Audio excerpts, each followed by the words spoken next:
Hi guys, and welcome to Bedtime History Relaxing. Tonight we drift into something far older and quieter than you might expect at first glance. Something that begins not in a palace, not in a battlefield, but in the soft breath of leaves moving in an ancient forest.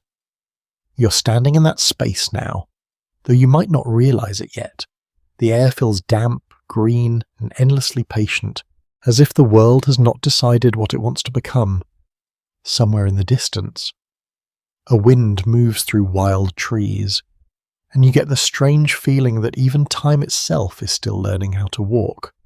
And yes, you probably will not survive this journey of tea history fully awake, because it stretches across empires, mountains, monks, merchants, and centuries of quiet obsession. So, before you get comfortable, take a moment to like the video and subscribe, but only if you genuinely enjoy what I do here. And while you're at it, tell me where you're listening from and what time it is in your world right now. It always feels a little surreal knowing this story is drifting into bedrooms across different continents at the same moment. Now dim the lights, dim. Flow straight into the story, no extra headings. You begin in a landscape that feels almost unreal in its stillness. This is the imagined cradle of tea, deep in ancient southwest China, where mist clings to mountain slopes like a soft blanket that refuses to lift. The world here is not yet organized into neat maps or named borders. Instead, it is a layered wilderness of forests, cliffs, and hidden valleys where human presence is occasional rather than dominant. In this environment, wild tea plants grow quietly, unnoticed at first, their glossy leaves catching droplets of rain like tiny mirrors of the sky. A mainstream historical fact tells us that tea originated in this broader region of China thousands of years ago. Long before it became a drink of emperors or a global commodity, it began as a wild plant, not a cultural symbol, not a trade good, but simply another part of the forest ecosystem. Early humans living nearby would have encountered it as just one more leaf among thousands, yet something about it slowly set it apart. You can almost imagine yourself walking through these ancient hills. The ground beneath your feet is uneven, softened by years of fallen leaves. The air carries the scent of damp bark and earth, with a faint bitterness that you cannot quite place yet. You might brush against a shrub and not realize that its leaves will one day define entire civilizations. There is something humbling about that thought. How ordinary nature quietly prepares revolutions without announcing them. A quirky tidbit from early folklore suggests that some ancient communities may have first noticed tea not because they drank it, but because animals were seen interacting with the leaves in unusual ways, appearing more alert or active after eating them. Whether that is accurate or simply imaginative storytelling passed through generations, it reflects how humans often learn from observation long before understanding. Historians still argue whether tea was first discovered as a deliberate herbal choice or as an accidental inclusion in early cooking practices. Some suggest leaves were thrown into boiling water alongside other wild plants, while others believe it was first chewed directly. The truth, as with many ancient well-worn origins, likely sits somewhere in the overlap of experimentation and chance. You move deeper into this early world. The forest is not silent, but its sounds are soft and layered. Insects hum like distant electricity. Birds call from hidden branches. Occasionally, you hear the rustle of small animals moving through undergrowth. Human life, when it appears, is not settled in cities yet, but scattered in small groups who rely entirely on reading the landscape for survival. For every plant is either food, medicine, warning, or mystery. It is here that tea begins its earliest relationship with human curiosity, not as a beverage, but as a potential remedy. Bitter plants were often associated with cleansing and strength in early herbal traditions. People experimented constantly, tasting carefully, sometimes cautiously, sometimes recklessly. Survival depended on understanding what the land could offer. Early medicinal use becomes one of the first recognizable roles of tea. Leaves from wild tea plants were likely boiled in water as part of primitive herbal infusions meant to ease fatigue or support digestion. In these early societies, illness was not understood in scientific terms but in balance and imbalance. A plant that made you feel more alert or calm was not just useful, it was meaningful in a deeper, almost spiritual way. You might notice how time feels different here. There is no rush, no schedule, only cycles of day and night, rain and sun, growth and decay. Within those cycles, tea quietly waits, unremarkable on the surface but slowly accumulating significance. As generations pass, knowledge begins to form patterns. People remember which leaves helped during sickness. They share observations within families and tribes. Over time, repetition turns into tradition. And tradition, as you will see throughout this story, is where tea begins to transform from plant into culture. One of the most intriguing aspects of early tea history is how slowly it emerges from obscurity. There is no single dramatic invention moment. Instead, it is a gradual layering of human attention onto a natural object. This slow emergence is why tea history feels almost meditative. It mirrors the experience of drinking tea itself, unhurried, reflective, and quietly absorbing. As you continue walking through this imagined ancient landscape, you may notice something subtle. The leaves are no longer just part of the forest. They begin to stand out, not because they have changed, but because you have.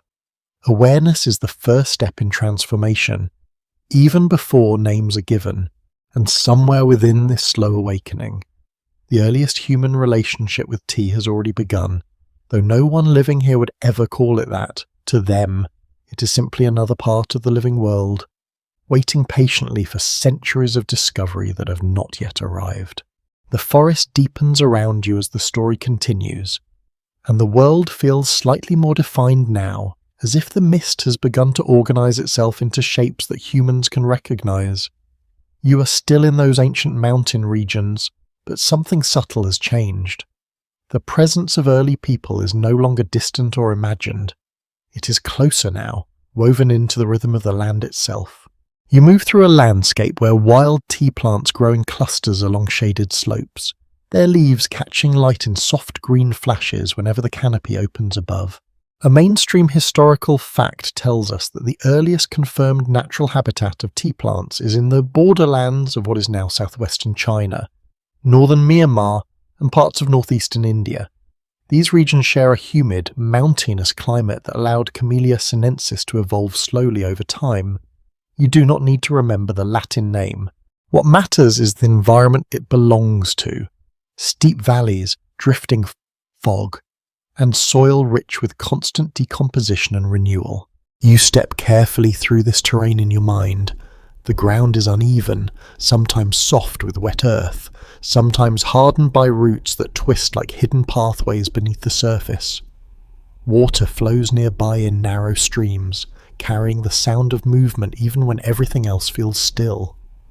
It is in places like this that early humans would have lived. Not in isolation from nature, but entirely embedded within it.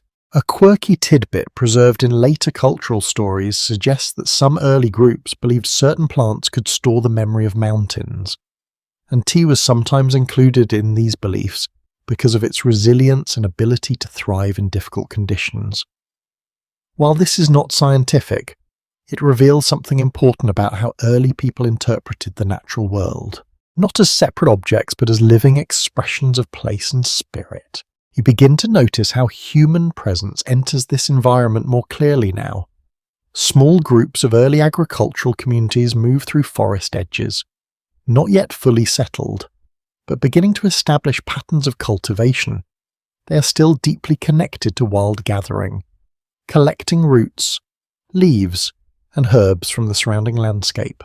Tea plants at this stage are not cultivated in the way we understand farming today. Instead, they're encountered, observed, and occasionally protected if their properties prove useful. Historians still argue whether early tea use was primarily medicinal or ritualistic in its earliest phases. Some scholars emphasize its role in physical health, suggesting it was valued for its stimulating and digestive properties. Others believe its early importance was spiritual, used in small ceremonies or communal gatherings where altered awareness was seen as meaningful. The truth may be a blend of both, as is often the case in early human history, where survival and symbolism were never fully separate. You crouch mentally beside one of these early groups. A simple fire burns at the edge of a clearing. The flames are not large, but they are steady, providing warmth and protection around it. People prepare basic infusions by boiling water in clay vessels or hollowed natural containers. Into this water, they occasionally place leaves gathered from nearby shrubs, not yet standardized or named, but selected through experience and memory. The first sip of something resembling tea would not have been recognized as a cultural moment. It would have been practical, even accidental. Yet the effect would have been noticeable. A mild stimulation, a clarity of mind, a gentle shift in alertness during long periods of fatigue, in a world without artificial energy sources. Such effects were significant enough to be remembered and repeated. Over time, repetition begins to shape familiarity. People start returning to the same plants, the same slopes, the same clusters of leaves that produce desirable results. This is the beginning of unconscious selection, the earliest form of domestication. Though no one would have described it that way, you can think of it as attention becoming habit, and habit slowly becoming tradition. As you continue walking through this layered forest memory, you may notice how sound becomes more detailed. The rustle of leaves is no longer just background noise. It carries meaning. It might indicate movement of animals, shifts in wind, or the approach of other humans. Early communities relied on this sensitivity. Their understanding of nature was not abstract, but deeply practical and constantly reinforced through daily survival. One of the most fascinating aspects of this period is how knowledge spreads without written language. There are no manuals or formal instructions. Instead, information moves through observation, imitation, and storytelling. A person who discovers that a certain leaf reduces fatigue does not publish a theory. They share it at the fire, demonstrate it, and allow others to experience it themselves. In this way, tea begins its journey not as a written tradition, but as a lived one. A quieter, almost forgotten detail appears in some anthropological interpretations. Certain early groups may have associated bitter tastes with strength or purification, leading them to value plants like wild tea more highly than sweeter vegetation. This preference influenced what was gathered, preserved, and eventually passed down through generations. You start to sense the slow layering of time. Generations pass without dramatic change, yet each one adds a small adjustment to human interaction with the plant. Leaves are harvested more intentionally. Certain shrubs are remembered for better quality. Seasonal timing becomes important. All of this happens gradually, like sediment settling in a riverbed. There is no single inventor of tea in this world. Instead, there is accumulation, memory building upon memory, experience reinforcing experience. It is almost as if tea itself is guiding humans toward noticing it more clearly, though of course it is only nature and curiosity interacting over long periods. In the distance of your imagination, the mountains remain quiet. Clouds drift low enough to touch the tops of trees. The air feels cool on your skin, even though you're only a listener. Somewhere within this landscape, the identity of tea is beginning to form, not as a defined product, but as a repeated experience that people are slowly learning to recognize and value. And so you continue forward, deeper into a history that does not yet know its own name, where every leaf still carries the possibility of discovery, and every sip taken in an unknown future will echo back to these silent beginnings. The forest begins to feel less like a distant memory now, and more like a place you could actually step into. If you only leaned forward a little further, the air is still cool and damp, but there is a subtle shift in rhythm, as if human presence has slowly tuned the landscape into a quieter kind of awareness. You're no longer just observing nature. You are moving alongside early minds that are beginning to interpret it. A mainstream historical fact tells us that tea's earliest documented cultural roots trace back to ancient China during the Shang and Zhou periods, when plant infusions were already part of broader herbal practices. Tea itself is not yet a fully defined category. It exists among many other bitter plants used for survival, healing, and experimentation. You can think of it as a voice still forming inside a much larger chorus of wild medicine. You walk through this world where time does not feel segmented into years or dynasties. Instead, it stretches like a continuous breath. Early communities live close to river valleys and forest edges, where the boundary between wild and cultivated land is still fluid. People move according to seasons, following food sources, water availability, and ecological cues that modern life has largely forgotten. A quirky tidbit preserved in later Chinese folklore suggests that some early healers believed certain leaves could balance internal fire, a concept tied to early understandings of health and energy within the body. Tea, with its mild bitterness and refreshing effect, was often grouped into this symbolic framework, even before any scientific explanation existed. You begin to notice how early humans interact with plants not as isolated objects, but as part of a moral and functional universe. Every plant has character. Some are warm, some are cold, some are stabilizing, and some are disruptive, Sisu. Even in its earliest interpretations, begins to occupy a unique position, something between medicine and daily comfort. Historians still argue whether tea's early usage was primarily driven by elite medical practitioners or by common folk experimentation. Some scholars suggest that herbal knowledge spread from structured healing traditions in early courts, while others believe rural communities independently discovered and refined plant use. The truth likely lies in a constant exchange between formal knowledge and lived experience. You now enter a more structured version of this ancient world. Early forms of governance begin to emerge. Small states and regional powers develop administrative systems, and with them, more organized approaches to agriculture and resource collection. Tea plants, still wild in many regions, begin to receive more attention as their effects become better understood. Imagine yourself standing near a simple settlement along a riverbank.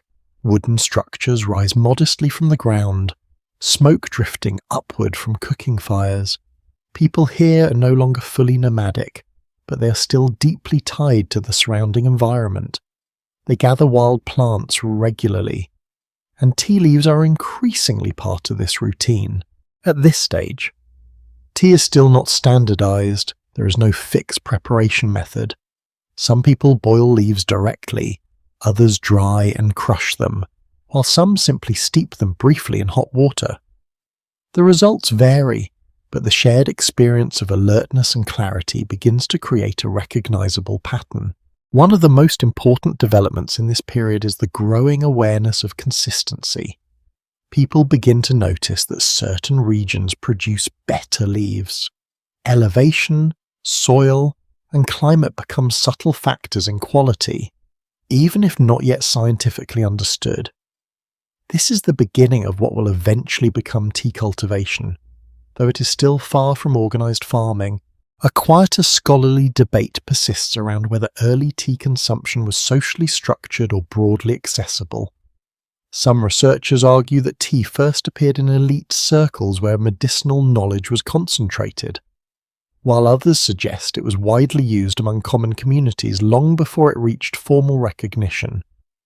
Evidence remains fragmented, and interpretations continue to shift. You move deeper into the social fabric of this era. Communication is evolving, oral traditions become more sophisticated, and stories about useful plants travel across regions. A person who discovers a particularly effective preparation method may share it during communal gatherings, allowing knowledge to spread without written records. This is where tea begins to transform in a way that is almost invisible but profoundly important. It is no longer just a plant with effects, it becomes a shared experience. People begin to associate it with alertness during long work periods, with clarity during conversation, and with calm during moments of rest. You might imagine a quiet evening in one of these early settlements. The sun is low, casting long shadows across the ground. Inside a simple dwelling, a small group gathers around a clay vessel. Water simmers gently, leaves are added. The aroma rises softly, bitter yet grounding. No one here thinks of it as a luxury. It is simply part of living. And yet, even in this simplicity, something is forming. Patterns of use become traditions, traditions begin to define identity, and identity slowly shapes culture. Tea is also beginning to interact with early philosophical thinking. As ideas about balance, harmony, and natural order develop, plants like tea are interpreted through these emerging frameworks. It is not just what tea does to the body that matters, but what it represents in relation to nature and human behaviour. A subtle but important shift occurs here. Tea stops being just a wild resource and starts becoming a cultural participant. It is still gathered from forests, still dependent on natural cycles, but human interpretation is now deeply attached to it. In some regions, early forms of ritual begin to incorporate plant infusions into symbolic practices. These are not yet formal ceremonies, but they carry intention. Drinking becomes more than hydration or stimulation. It becomes a moment of pause, reflection, and connection. You continue walking through this expanding timeline. The landscape remains green and alive, but it now feels shaped by human attention. Paths appear where repeated movement has occurred. Certain groves are visited more often than others. Knowledge is not stored in books, but in memory and repetition. A fascinating detail from historical reconstruction suggests that early tea preparation may have influenced the development of shared communal spaces, because boiling water and preparing infusions required time and fire. People naturally gathered during these processes, strengthening social bonds. Historians still argue whether tea's rise as a cultural object was gradual and organic or accelerated by early elite endorsement. Some evidence points to courtly adoption playing a role in standardizing its use, while other interpretations emphasize grassroots familiarity long before official recognition. As you reach the end of this section, you can feel the transition beginning. Tea is no longer just a forest discovery or a medicinal experiment. It is becoming something socially embedded, something that carries meaning beyond its physical properties. And as you move forward, the world of tea is preparing to expand beyond scattered valleys and quiet settlements, towards structured civilizations that will one day refine it into art, philosophy, and global trade. The world you are moving through begins to feel slightly more ordered, as if human understanding is slowly pressing shape onto the forest itself.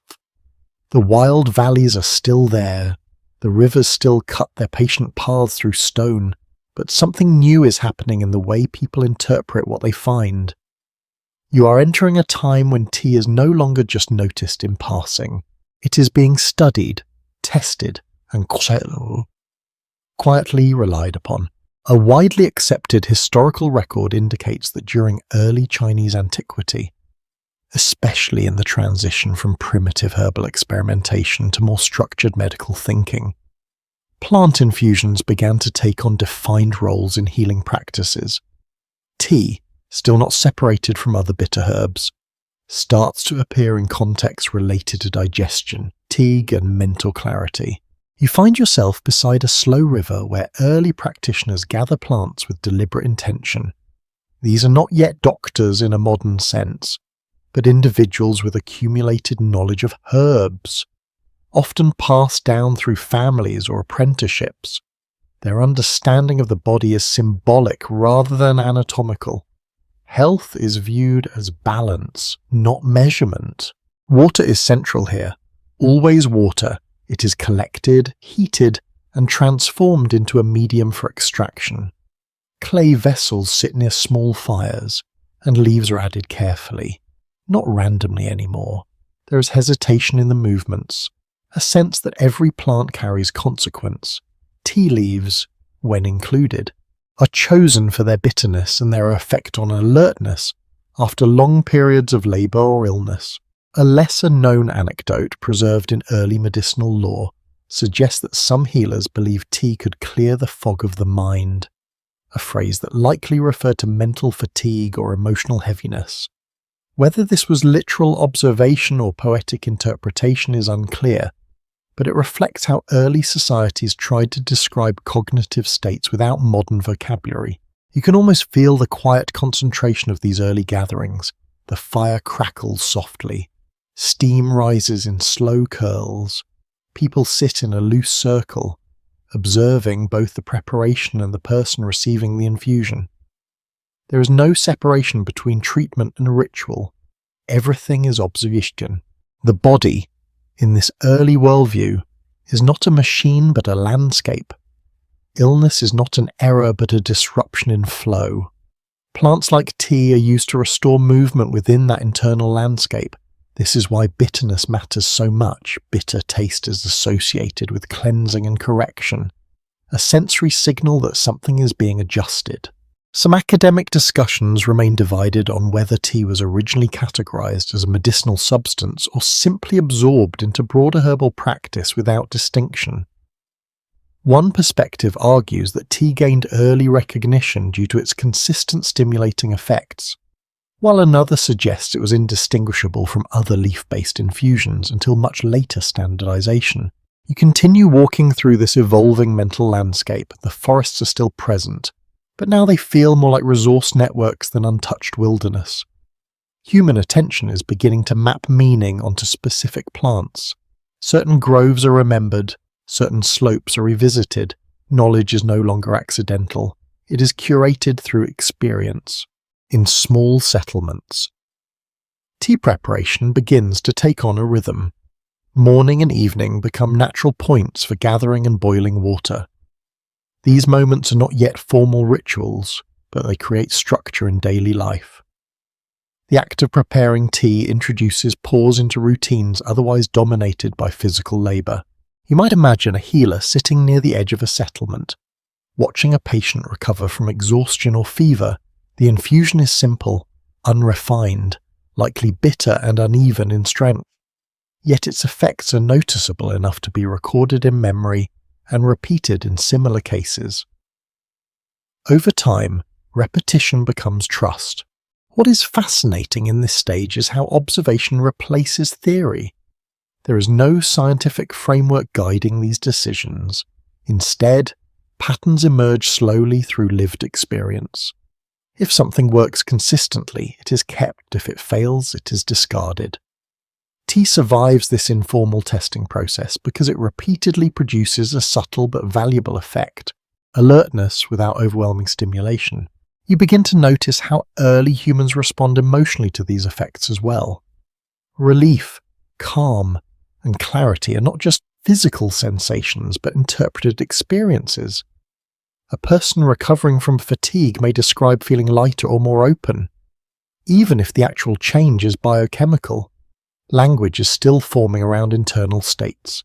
A quiet detail from reconstructed historical interpretation suggests that in some regions, tea was sometimes combined with other herbs to modify its effect, creating early forms of blended infusions. These mixtures were not standardized but adapted locally, depending on availability and desired outcomes. You can feel how knowledge is beginning to branch. Different groups develop slightly different practices. Geography influences interpretation. Mountain communities may prefer stronger bitterness, while valley settlements might dilute infusions more heavily. Tea is becoming diverse even before it becomes formalized. At the same time, social meaning is slowly attaching itself to the act of drinking. Sharing an infusion begins to signal hospitality. Offering tea, even in its earliest form, becomes a gesture of care. This is important because it shows that tea is not only functional but relational. You sit with this idea for a moment as the firelight flickers in your imagination. People gathered around warmth, passing simple vessels, observing each other in silence or soft conversation. The world feels slower here, but not empty. It is filled with attention. Another layer of interpretation emerges in early philosophical thought, as ideas about harmony and natural order begin to develop. Plants like tea are sometimes viewed as tools for aligning the self with environmental rhythms. Drinking becomes a way of syncing internal state with external conditions. Some scholars continue to question whether these philosophical associations develop simultaneously with tea use or were applied later to explain existing practices. The debate is ongoing, especially because early written records are fragmentary and often symbolic rather than descriptive. You move further along this timeline, and the boundary between medicine and culture continues to blur. Tea is no longer just something taken during illness. It begins to appear in moments of rest, conversation, and reflection. Its role expands quietly, without announcement. In the background of all this, the natural world remains constant. Tea plants still grow wild, still shaped by altitude, rainfall, and soil composition. Human involvement does not yet transform them significantly. Instead, humans are adapting to the plant as much as the plant is being noticed by humans. As this section closes, you can sense a transition approaching. Tea has moved from accidental discovery into intentional use. It is becoming part of human decision-making, not just environmental chance. The foundation is being laid for something larger, something that will eventually turn a simple leaf into a defining element of civilization itself. And you continue forward, deeper into that unfolding story where observation becomes tradition, and tradition quietly begins to shape history. You move forward again, and the forest is no longer just a backdrop of scattered human curiosity. It has become something more structured, almost like a living archive where every plant carries layers of meaning added by generations of observation. Tea is no longer simply noticed or tested. It is now slowly being woven into the fabric of early state formation, philosophy, and daily survival routines. A broadly recognized historical record points to the early dynastic periods of China, particularly the Zhou era, as a time when plant-based preparations became more systematically integrated into medical and social practices. Tea at this stage is still not fully separated from other herbal infusions, but its presence becomes more consistent in descriptions of stimulating and restorative drinks. You find yourself now in a world that feels slightly more organized than before. Small administrative centers begin to appear along river systems and fertile plains. These are not cities in the modern sense, but they represent a shift in how humans coordinate resources and knowledge. Within these early centers, certain individuals begin to specialize in healing, advising, and ritual practice. Tea enters this environment almost quietly at first. It is not introduced as something new. Instead, it is absorbed into existing frameworks of herbal medicine and daily nourishment. What makes it stand out is its reliability. Unlike some plants that produce unpredictable effects, tea consistently offers a mild stimulation and clarity of mind, especially useful during long periods of labor or study. A lesser-known historical anecdote preserved in early writings suggests that some households considered bitter leaf infusions a sign of refinement. Even before tea became a formal cultural symbol, the idea was simple. A person who could appreciate bitterness without discomfort was thought to possess discipline and inner balance. You walk through a settlement near a river bend. Wooden structures are now more stable, arranged with intention rather than scattered improvisation. Smoke rises in steady columns from cooking fires. Life is still difficult, but there is a growing sense of order. Within this order, tea begins to find a stable place. Water preparation becomes more deliberate. Boiling is not only for safety but for transformation. people begin to understand that heat extracts something essential from plants, even if they do not have a scientific explanation for it. Tea leaves, when used, are carefully selected from known locations where effects have been reliably observed. The experience of drinking tea at this stage is still simple. There is no ceremony yet in the formal sense, but there is attention, a pause before drinking, a moment of awareness after. These small behaviours accumulate over time into recognisable patterns of practice.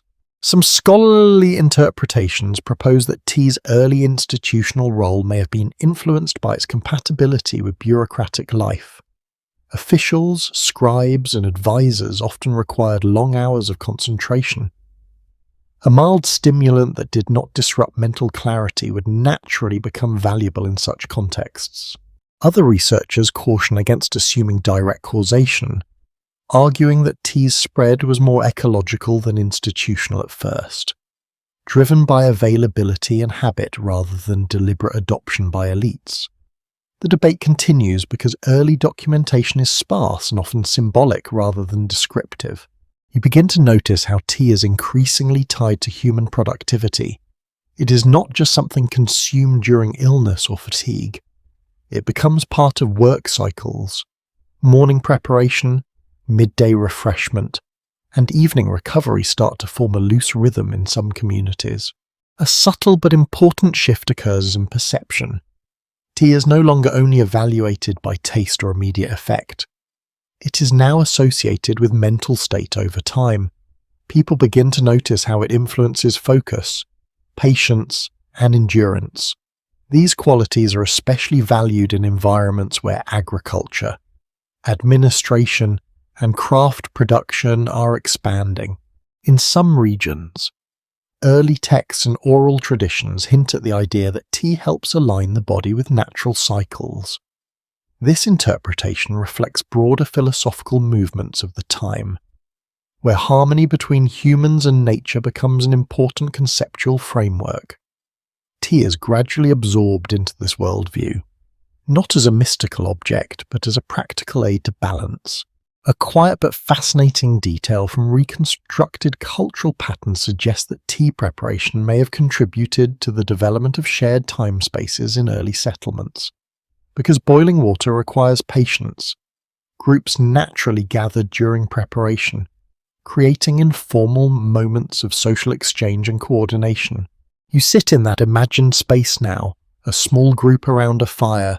Conversations are slow, sometimes punctuated by statements. The act of waiting becomes part of the experience. Tea is not rushed. It cannot be rushed. Even in its earliest forms, it teaches patience without instruction. Over time, knowledge begins to stabilize. Certain methods of preparation are repeated more often because they produce consistent results. Leaves are dried in specific ways. Water is heated to particular levels based on observation rather than measurement. This gradual refinement marks the beginning of procedural knowledge, even if it is not formally recorded. Historians still differ on whether tea's early standardization was driven by practical necessity or cultural preference. One perspective argues that as societies became more complex, standardized practices naturally emerged to ensure consistency. Another suggests that cultural symbolism played a stronger role, shaping how tea was prepared and consumed. You continue moving through this layered history, and you start to feel how deeply tea is becoming embedded in human routines. It is no longer an occasional experiment. It is becoming expected in certain contexts. This expectation is the first sign of cultural permanence in more developed settlements. Tea begins to appear alongside other structured practices such as record keeping, food distribution, and seasonal planning. It is not isolated. It is part of a larger system of organization that is slowly transforming human life from scattered survival into coordinated society. A minor yet intriguing observation preserved in later interpretations suggests that tea may have influenced early ideas of moderation, because its effects are subtle rather than overwhelming. It becomes associated with balance rather than excess. This association will later grow into broader cultural philosophies, but here it is still in its earliest form. You might imagine a young learner sitting beside an elder, watching as leaves are measured and placed into heated water. There is no formal instruction, only observation. The learner learns by watching reaction, not by reading explanation. This method of transmission ensures that tea knowledge remains experiential. The natural environment still plays a dominant role. Weather patterns, soil conditions, and seasonal changes determine the quality and availability of tea leaves. Humans adapt to these cycles rather than controlling them. Cultivation is still limited, but awareness of environmental influence is increasing. As this section draws toward its end, tea has clearly moved beyond accidental discovery and basic medicinal use. It is now part of structured human life. Touching administration, philosophy, and early social rhythm, it is becoming a shared reference point across different groups. And as you continue forward, you can sense the next transformation approaching. Tea is about to enter a period where culture begins to refine it more deliberately, shaping it into something far more defined, expressive, and enduring than it has ever been before. The world shifts again around you, but not with sudden drama or visible rupture. Instead, it changes the way a river changes course over centuries, quietly carving new paths through stone while the surface still appears calm. Tea has now entered a stage where it is no longer just part of daily survival or early administrative life. It is beginning to be shaped by aesthetics, culture, and a growing sense that certain simple acts can carry deeper meaning than their surface suggests. A widely accepted historical account places the Tang dynasty as a pivotal era in which tea culture began to flourish in a recognizable and structured form. During this period, tea was no longer only a medicinal infusion or an incidental drink. It was becoming an organized social practice, something that could signal refinement, intellectual engagement, and even spiritual awareness. You find yourself in a bustling Tang-era settlement. The streets are alive with movement, merchants calling out softly, scholars walking with folded hands, and artisans carrying carefully prepared goods. The air feels warmer here, more dynamic, filled with the scent of cooked food, incense, and something subtly bitter drifting from tea houses that are beginning to appear more frequently. Inside one of these early tea spaces, the atmosphere is calm compared to the street outside. People sit in loose arrangement, not rigidly formal, but not entirely casual either. There is a shared understanding that this is a space for attention, conversation, and reflection. Tea is served in simple vessels, yet the act of preparing and drinking it is becoming increasingly intentional. A lesser-known cultural detail preserved in literary fragments suggests that tea was sometimes described as a mirror of the mind, reflecting the state of the person who consumed it. While this is poetic rather than scientific, it reveals how tea was beginning to move into the realm of symbolic interpretation, not just physical effect. You sit among these early tea drinkers, observing how silence and speech alternate naturally. Conversations are not rushed. There is space between words. Tea seems to slow everything down just enough for thought to become more visible. It is not intoxication, but clarity that lingers. At this stage, tea begins to align itself closely with emerging literary and philosophical traditions. Scholars and poets often gather in small groups, exchanging ideas while drinking. The beverage becomes part of intellectual life, not because it stimulates creativity directly, but because it supports sustained attention and calm engagement. Some academic interpretations suggest that tea's rise in this period was closely connected to the expansion of urban culture. As cities grew, so did the need for spaces that encouraged reflection amid increasing complexity. Tea houses naturally filled this role, becoming informal centres of discussion and cultural exchange. Other interpretations argue that tea's cultural elevation was driven more by elite adoption than by grassroots development. according to this view. Aristocratic preference helped define tea as a refined practice, which then gradually spread to broader society. The debate continues, shaped by limited but suggestive historical evidence.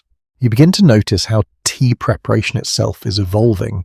It is no longer simply about boiling leaves. Attention is given to the quality of water, the timing of heating, and even the cleanliness of utensils. These refinements may seem small, but they represent a growing sensitivity to experience. In some regions, early experimentation with different preparation techniques begins to emerge. Leaves may be lightly processed before use, or combined with subtle additions to adjust flavour and effect. These variations are not standardized, but they reflect an increasing curiosity about how method influences outcome. A quieter anecdotal tradition suggests that certain scholars believe tea could help stabilize emotional fluctuations during periods of intense study or political uncertainty. Whether or not this belief was widespread, it illustrates how tea was becoming associated with inner equilibrium rather than just physical refreshment. You move through a society that is beginning to value balance in multiple dimensions. Political structures are more complex now. Cultural production is flourishing, and philosophical schools of thought are actively shaping how people interpret the world. Within this environment, tea finds a natural place as a practice that embodies moderation and attentiveness. In monasteries and quiet retreat spaces, tea takes on an even more contemplative role. Monks preparing for meditation use it as a gentle aid to maintain alertness without disrupting calm focus. The act of drinking becomes integrated into disciplined routines, reinforcing stillness rather than distraction. A mainstream historical observation confirms that during this era, tea culture begins to spread beyond purely practical use and literary documentation. Poems and essays reference tea not just as a drink, but as an experience tied to mood, setting, and reflection. This marks a significant shift in how it is perceived. You can almost feel the texture of this change. Tea is no longer just something consumed, it is something described, analysed, and appreciated. Language begins to shape its identity more clearly. This is where culture starts to crystallise around practice.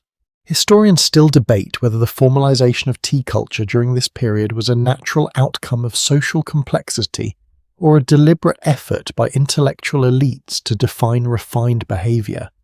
Some suggest that codification helped distinguish educated classes, while others argue it simply reflected widespread appreciation already present in society. You sit quietly with this uncertainty, as the story itself refuses to settle into a single explanation. Instead, it expands in multiple directions at once, like steam rising from a cup and dispersing into the air. Tea also begins to influence aesthetic sensibilities. Simplicity becomes valued. Excess is gradually viewed with skepticism in certain intellectual circles. The quiet presence of tea, its subtle bitterness and calming effect, aligns well with this emerging preference for understated elegance. In everyday life, tea continues to integrate into routine. Morning preparation becomes more common among households that can access it. Evening drinking becomes associated with rest and conversation. These habits are not uniform across all regions, but they are becoming increasingly recognizable. A small but meaningful cultural detail preserved in historical interpretation suggests that offering tea to guests begins to develop into a gesture of respect and hospitality. This act, simple as it may seem, helps reinforce social bonds in a rapidly evolving society. You are now witnessing tea becoming something more than a substance. It is becoming a shared language of behaviour.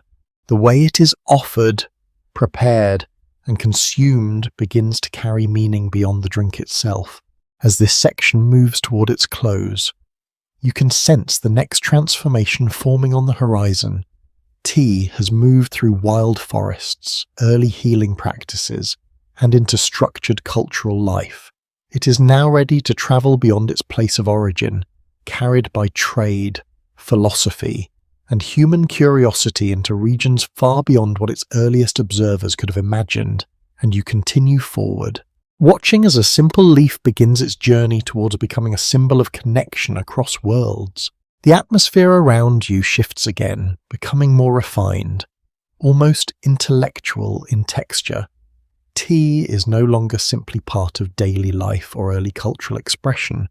It is now entering a phase where it is being observed, recorded, and systematized by individuals who see meaning in small details that others might overlook. You are stepping into a world where one scholar, more than any other, begins to define how tea will be understood for centuries. A well-established historical account highlights the Tang dynasty scholar Lu Yu, often regarded as the first person to comprehensively document tea culture in written form. His work does not just describe preparation methods, it elevates tea into a structured philosophy, linking it with ethics, aesthetics, and disciplined living. You find yourself walking alongside this intellectual environment. The air feels quieter here, not because the world is empty, but because attention is deeper. Ink brushes move across paper in steady strokes. Bamboo slip and early manuscripts are carefully handled. Tea is present in these spaces not as background refreshment, but as an active companion to thought.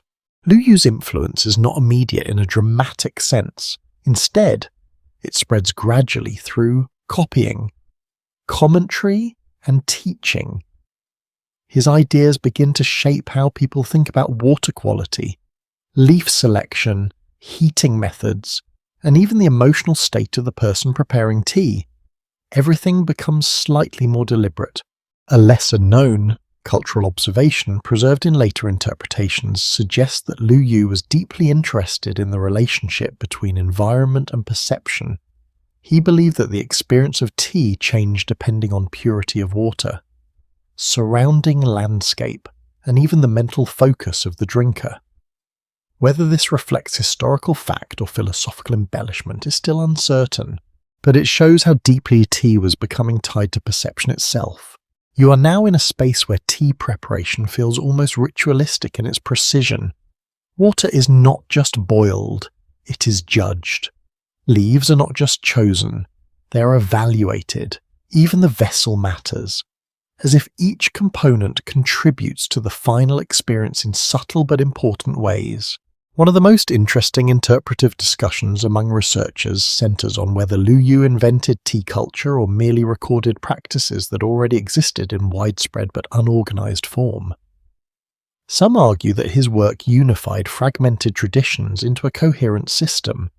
Others believe he amplified elite practices that were not representative of the broader population. You sit with that uncertainty as the world around you continues to refine tea into something more structured. What is clear, however, is that after this point, tea cannot easily return to being an unexamined habit. It has entered written memory. In scholarly circles, tea begins to function as a topic of serious intellectual exchange. Discussions are no longer limited to whether it is beneficial or pleasant. They expand into how it should be prepared, what conditions produce the best experience, and what moral or philosophical qualities it reflects. A small but revealing cultural note from historical records suggests that tea gatherings often became spaces where hierarchy softened slightly. Even individuals of different social ranks could share the same pot, at least temporarily, creating a subtle leveling effect within carefully controlled environments. You can almost feel the quiet tension in these rooms. Respect remains, formality remains, but tea introduces a shared focus that reduces social distance just enough to allow conversation to flow more freely. Tea also begins to influence artistic expression more directly. Poets describe it not only as a drink, but as an experience of clarity, calm, and heightened awareness. Painters sometimes depict tea settings as scenes of balance between human presence and natural simplicity. A recurring scholarly debate revolves around whether this literary and artistic elevation of tea reflects genuine popular experience or the preferences of educated elites shaping cultural ideals. Some researchers emphasize grassroots continuity, while others point to courtly influence as the primary driver of refinement. You continue moving through this evolving intellectual landscape and noticing how tea is now deeply embedded in systems of meaning, is no longer just an object of consumption, is an object of reflection in monasteries and quiet retreat spaces. Tea continues to serve a practical and contemplative role. Monks use it to maintain awareness during long periods of meditation. The simplicity of preparation aligns naturally with discipline routines, reinforcing a sense of steadiness. A subtle anecdotal tradition suggests that certain practitioners believe tea could help align breath, thought, and environment into a single continuous flow. Whether this was literal belief or metaphorical expression is unclear, but it reflects the deepening integration of tea into inner life. You begin to notice how consistency becomes more important than novelty in this era. The goal is not to transform tea into something radically new each time, but to achieve a reliable experience that supports reflection and clarity. At the same time, regional differences begin to emerge more clearly. While written standards spread, local variations persist in practice. Some areas prefer stronger infusion, others lighter preparation. Geography continues to shape interpretation even within a growing cultural framework. Tea is also becoming part of hospitality etiquette in more formalized ways. Offering tea to guests is increasingly associated with respect, attentiveness, and social awareness. It becomes a quiet but powerful gesture that communicates intention without words. You are now witnessing tea function as both philosophy and practice. It exists in texts, in conversations, in rituals, and in daily habits. It is no longer just something people use, it is something they think with. As this section draws to a close, tea stands at a turning point. It has been documented, refined, and philosophically interpreted. The next stage will take it beyond written tradition and into structured ritual practice, where movement, silence, and preparation itself become an art form, and you continue forward, following a leaf that is no longer just part of nature, but part of thought itself.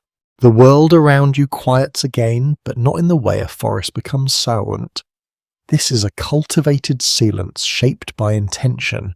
You are no longer in the phase where tea is simply observed, documented, or philosophically interpreted. Now it is entering lived structure, especially within spaces designed for stillness, discipline, and inner focus. Tea is beginning to settle into ritual life. A widely recognized historical development shows that during the spread of Buddhism across East Asia, tea became closely integrated into monastic routines. Monks living in remote temples discovered that the plant's gentle, stimulating effect helped them remain alert during long hours of meditation without disrupting calm awareness. You find yourself stepping into one of these mountain monasteries. The air is cooler here, thinner, almost weightless. Wooden halls rise quietly against the landscape, blending into cliffs and forests. Bells occasionally sound in the distance, not loudly, but with a soft resonance that lingers in the air longer than expected. Inside, daily life is simple but highly structured. Every movement has purpose. Walking, sitting, and even breathing follow patterns refined through repetition. Tea is not treated as luxury or indulgence, it is part of discipline, a tool that supports attentiveness without disturbing mental balance. A lesser-known historical detail preserved in monastic records suggests that early monks sometimes referred to tea as a bridge between wakefulness and stillness, a poetic expression that captures its dual effect of calming the body while sharpening awareness. Whether this phrase originated in practice or later interpretation remains uncertain. You sit among monks during a quiet preparation. Water is heated slowly over a controlled flame. There is no rush. Everything is measured by attention rather than clock time. Leaves are placed into simple vessels, not for display, but for function. The act of drinking follows naturally after a period of silence. In these environments, tea becomes inseparable from meditation practice. It is not consumed to change mood or escape fatigue. It is used to maintain continuity of awareness. The goal is not stimulation but stability, a steady presence that supports long periods of inward observation. One of the ongoing academic discussions about this period concerns whether tea's monastic importance was a practical discovery or a cultural adaptation. Some interpretations argue that monks adopted tea because it naturally fit their needs. Others suggest that tea culture was already valued in broader society and was simply refined further within religious contexts. You begin to notice how tea preparation itself becomes more refined in these settings. Utensils are chosen for simplicity and functionality. The process is stripped of excess movement. Even silence becomes part of the method. Every step is performed with awareness, turning preparation into a form of practice rather than routine. A quiet anecdotal tradition from later Buddhist writings suggests that some monks believed the quality of meditation could be influenced by the quality of attention given to tea preparation. In other words, how you prepare tea reflects how you enter stillness. You move through courtyards where stone paths are worn smooth by centuries of footsteps. Trees lean gently over walls, their branches casting shifting shadows. The entire environment feels designed not for productivity, but for perception. Tea fits naturally into this rhythm, reinforcing slowness and clarity. At this stage, tea is no longer just a drink shared socially or analysed intellectually. It becomes part of a spiritual architecture. The act of drinking is integrated into cycles of meditation, walking, and reflection. It anchors attention in the present moment. A mainstream historical observation confirms that during this period. Tea culture begins to diverge into multiple streams, one focused on social refinement in urban centres, and another rooted in monastic simplicity and spiritual discipline. These two directions influence each other over time, but they develop distinct characteristics. You can almost feel that divergence here. In cities, tea is becoming aesthetic and intellectual. In monasteries, it is becoming minimal and contemplative. Both paths are shaping what tea will eventually become, but in different ways. A small but intriguing cultural note suggests that some early practitioners believed tea helped stabilize wandering thought, a phrase used to describe mental distraction during meditation. This idea reflects an early understanding of attention as something that can be trained and supported through environment and habit. You sit quietly in this space, noticing how time feels different. Hours pass without urgency. The act of drinking tea becomes a marker of continuity rather than interruption. It does not break meditation, it supports it. Some scholars continue to debate whether tea's role in monastic life was primarily functional or symbolic. One perspective argues that its adoption was driven purely by practical needs for alertness. Another suggests that its subtle qualities made it naturally suitable for symbolic integration into spiritual practice. You observe how repetition builds meaning here. The same simple actions, performed daily, begin to accumulate significance. Pouring water, waiting for heat, observing leaves steep, all become part of a larger rhythm of awareness. In this environment, tea is also linked to physical endurance. Long hours of sitting meditation require both mental focus and bodily stability. Tea helps bridge that gap, providing gentle stimulation without disrupting stillness. A lesser emphasized historical interpretation suggests that tea may have indirectly influenced architectural design in monastic spaces, because preparation required specific conditions of calm and space. Tea rooms or dedicated preparation areas became more common, shaping the layout of some temple complexes. You continue moving through this quiet world, noticing how deeply integrated tea has become. It is no longer an external object brought into practice. It is part of the structure of practice itself. The surrounding mountains remain unchanged, but perception of them shifts. Tea, meditation, and environment begin to form a unified experience. There is no clear boundary between action and awareness. As this section approaches its end, tea has firmly established itself within spiritual discipline. It is no longer just part of culture or philosophy.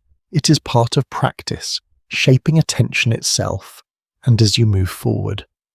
This disciplined simplicity will soon travel beyond monastery walls, carrying tea into broader society where it will evolve once again, shaped by movement, exchange, and human connection.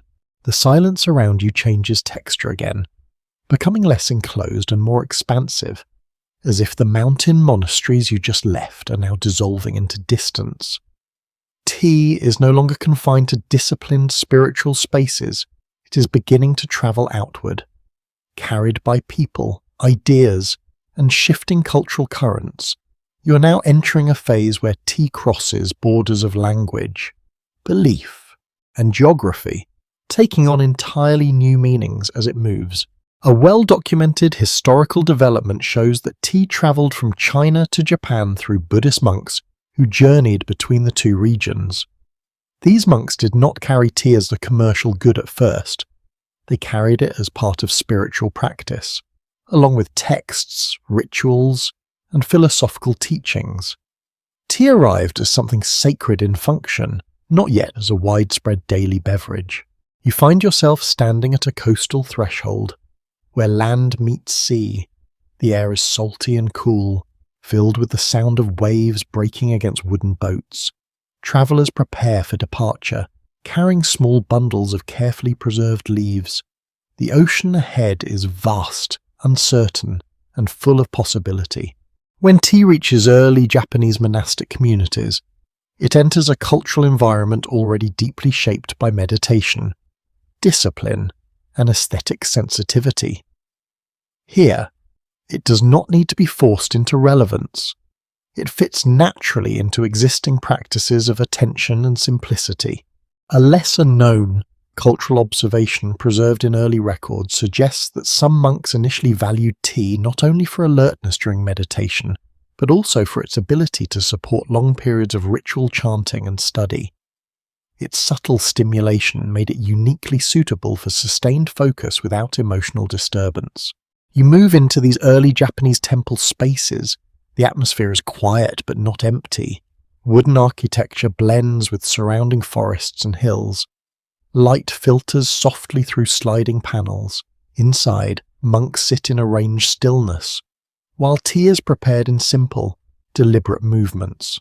Tea in this context is not yet formalized into the elaborate ceremony it will later become. Instead, it is a quiet companion to daily monastic life. It supports awareness, stabilizes fatigue, and reinforces the rhythm of disciplined living. One of the ongoing scholarly discussions around this period concerns whether tea's introduction to Japan fundamentally transformed local spiritual practice or simply enhanced already existing traditions. Some researchers argue that tea amplified Zen-like attention practices. Others believe it was absorbed seamlessly without major structural change, becoming one element among many. You can sense how tea is beginning to adapt rather than simply replicate its earlier identity. In China, it had already developed layers of philosophical and cultural meaning. In Japan, those layers are refined further, simplified, and aligned with a different aesthetic philosophy that values emptiness, subtlety, and impermanence. A quiet anecdotal tradition suggests that early Japanese practitioners sometimes described tea as a way to gather the scattered self, an expression that reflects the idea of returning attention to a single point. Whether this phrase originated in actual monastic language or later interpretation remains uncertain, but it captures the emotional tone of the practice. You begin to notice how environment plays an even greater role here. Tea is not just about the leaf or the water, it is about the space in which it is consumed. Silence, light, and architecture all become part of the experience. The boundary between object and setting starts to dissolve. In early Japanese contexts, tea also begins to align with emerging aesthetic principles that will later become central to cultural identity. Simplicity, imperfection, and naturalness are not just artistic preferences, they are ways of understanding the world. A mainstream historical fact confirms that by the Kamakura period. Tea had become established within Japanese Zen monasteries as a regular practice, closely tied to meditation and study. It is during this time that its cultural identity begins to diverge significantly from its Chinese origins, even while maintaining a shared foundation. You sit within this evolving environment, noticing how tea is slowly becoming less about function alone and more about perception. The taste is still important, but equally important is the awareness that arises during its preparation and consumption. Some scholars still debate whether tea's transformation in Japan should be understood as cultural evolution or reinterpretation. One view emphasizes continuity, arguing that core practices remain consistent across regions. Another highlights divergence, suggesting that Japanese aesthetics fundamentally reshape the meaning of tea into something distinct. You continue moving through time as tea becomes more deeply embedded in daily monastic life. It is now a familiar presence, not an occasional practice. Morning and evening routines often include preparation and consumption, creating small but consistent moments of reflection. A subtle but meaningful cultural detail preserved in historical interpretation suggests that tea began to be associated with humility in Japanese monastic settings. The simplicity of preparation and consumption reinforced values of modest living and attentiveness to ordinary actions. You can almost feel the quiet weight of these moments, a small bowl, warm liquid, a pause in breath. Nothing dramatic, yet everything intentional. As tea spreads beyond monastic communities into broader society, it begins to shift again. Warriors, nobles, and eventually common households encounter it in different forms. Each group adapts it according to its own values and needs. A lesser-known historical note indicates that early warrior classes sometimes consumed tea before or after training to maintain alertness and composure.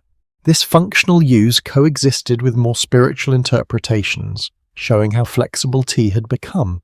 You observe how tea is now moving through multiple layers of society simultaneously. It is no longer restricted to one class or institution. Instead, it is becoming a shared cultural thread, connecting different groups through a common practice. At the same time, the idea of tea as a disciplined act continues to strengthen, even outside monasteries. There is increasing attention to how it is prepared and served. This attention gradually lays the foundation for more formalized rituals that will develop later. A quiet, scholarly discussion persists about whether tea's spread across social classes was driven more by religious influence or by practical appeal. Some researchers emphasize monastic transmission, while others point to broader social adoption through trade and interaction. You move through this expanding world where tea is now both spiritual and social. It exists in temples, in homes, and in emerging cultural gatherings. Its meaning shifts depending on context, yet its core experience remains surprisingly consistent. The mountains where tea once grew wild are now distant, but not forgotten. Their presence lingers in every cup, every preparation, every moment of quiet attention. As this section closes, tea has completed another transformation. It has crossed the sea, entered a new cultural landscape, and begun to reshape itself in response. What was once a forest discovery is now becoming a shared cultural language between civilizations, and you continue forward toward a world where tea will no longer be just a monastic aid or imported curiosity, but a structured art of living. The world you enter now feels more refined, almost ceremonial in its rhythm. Tea is no longer simply traveling between cultures or serving monastic discipline. It is beginning to transform into something carefully shaped, where form, movement, and awareness become inseparable. You're stepping into the early evolution of what will eventually become the Japanese tea ceremony, though here it is still in its formative, fluid stage.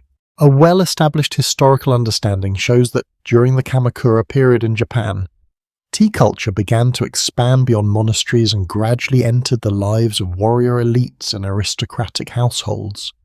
It was no longer limited to spiritual discipline. It was becoming part of social identity and refined conduct. You find yourself inside a quiet hall with wooden beams and sliding partitions that filter light into soft, geometric patterns. Outside, the world is still active, but here everything slows. People move with restraint, as if even small gestures carry meaning. Tea is being prepared in a way that feels increasingly deliberate, almost structured like a sequence of practiced movements. In these early stages, the act of preparing tea begins to detach from pure utility. It is no longer just about hydration, alertness, or meditation support. It becomes a shared moment where attention is directed inward while still being expressed outward through form.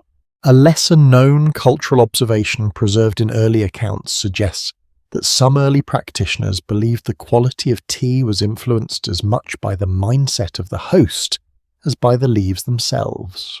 Calm intention, careful preparation, and respect for the process were seen as essential components of the experience. You sit in this space and notice how silence is no longer accidental. It is structured. It frames each movement. The pouring of water, the placement of utensils, the pause before drinking, all follow a rhythm that feels almost choreographed, even though it is still evolving. At this stage, tea begins to reflect broader social changes in Japan. The warrior class, particularly emerging samurai culture, adopts tea not only as a beverage but as a marker of discipline and composure. It fits naturally into their emphasis on control, awareness, and restraint. One of the ongoing academic discussions surrounding this period focuses on whether the formalization of tea practices emerged from spiritual refinement or from social signaling among elites. Some interpretations emphasize Zen influence, while others highlight the role of aristocratic competition in shaping increasingly refined behavior. You begin to notice how tea is becoming more than a shared drink. It is turning into a language of conduct. The way it is served communicates respect. The way it is received communicates awareness. Even the spacing between actions carries meaning. In certain early gatherings, tea is accompanied by minimal conversation. Words are used sparingly, often only when necessary. Instead, presence becomes the main form of interaction. This shift subtly changes how social relationships are experienced. A quiet anecdotal tradition suggests that some early hosts believed that rushing the preparation of tea could disturb not only the flavour, but also the emotional tone of the gathering. Whether this belief was symbolic or practical, it reflects an increasing sensitivity to process over outcome. You can almost feel how every detail is becoming meaningful. The temperature of water, the texture of the bowl, the positioning of hands, all are observed with care. Nothing is excessive, yet nothing is careless either. As tea moves further into elite and warrior spaces, it begins to carry subtle associations with discipline and self-control. It is not indulgence. It's restraint expressed through action. Drinking tea becomes a way of demonstrating internal stability without needing words. A widely recognized historical development confirms that by this period, tea utensils and preparation styles were already beginning to diversify, with different regions and schools of practice forming distinct approaches. This variation would later become the foundation for more formalized schools of tea. You move through this evolving landscape and notice how aesthetic sensitivity is deepening. Simplicity is no longer just practical, it is becoming valued in its own right. Objects are appreciated not for ornamentation but for balance and presence. Some scholars continue to debate whether this shift towards simplicity in tea culture was primarily influenced by Zen philosophy or whether it emerged independently through broader cultural refinement. The question remains open because both influences appear intertwined in historical development. You sit in the quiet of this transformation, sensing how tea is becoming a medium through which larger philosophical ideas are expressed without needing explicit explanation. In daily life, tea continues to spread gradually beyond elite circles, though with variation in access and style. What remains consistent is the increasing awareness of preparation as an important part of the experience. A subtle but meaningful cultural note suggests that offering tea begins to take on additional social weight during this time. It becomes a gesture that communicates respect, hospitality, and attentiveness to the guest's presence. You can feel how tea is now operating on multiple levels at once.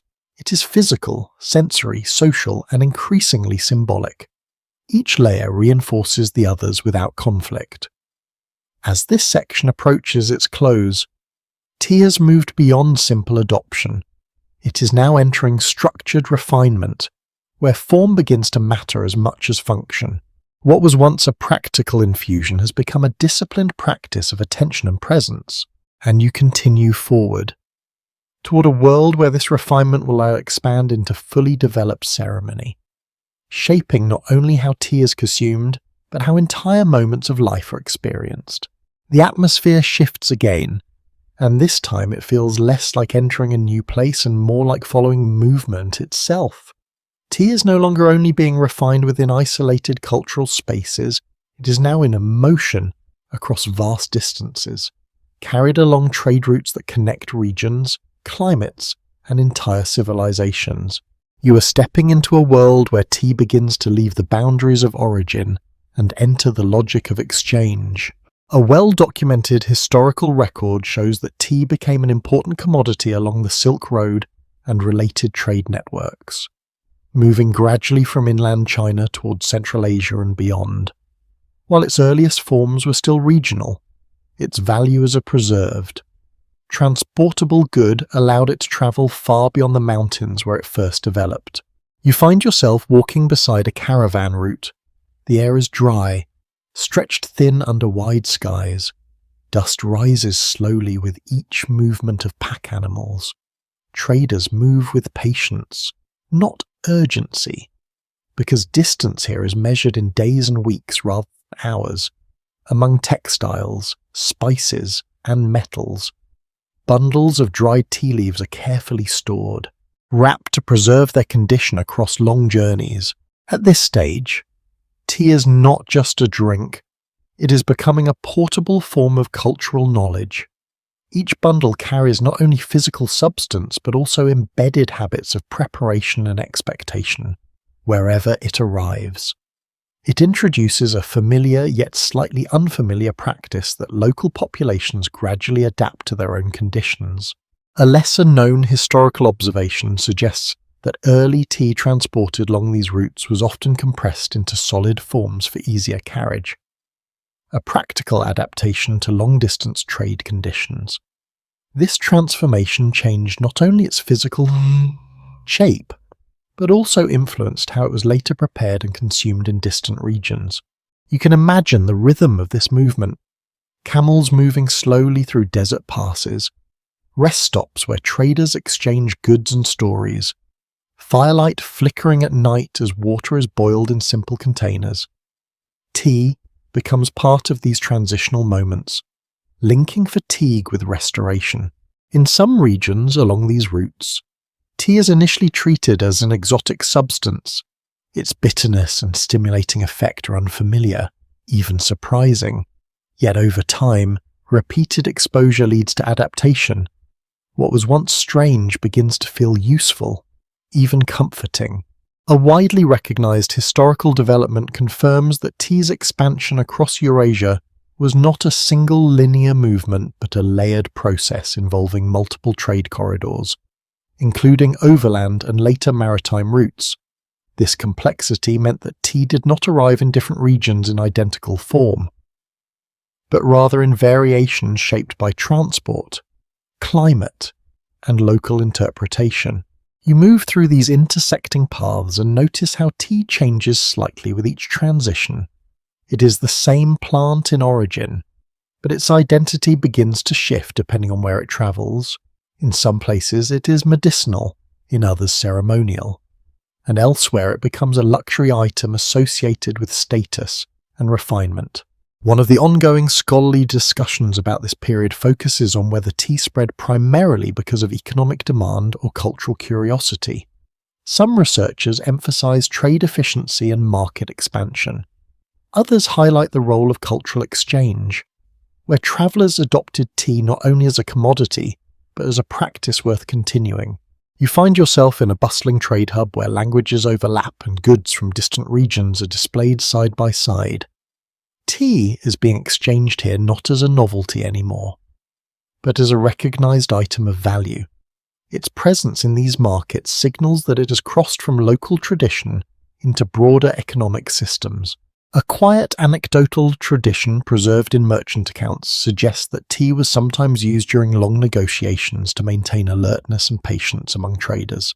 Whether or not this was widespread, it reflects the practical advantages of a mild stimulant in environments requiring extended attention.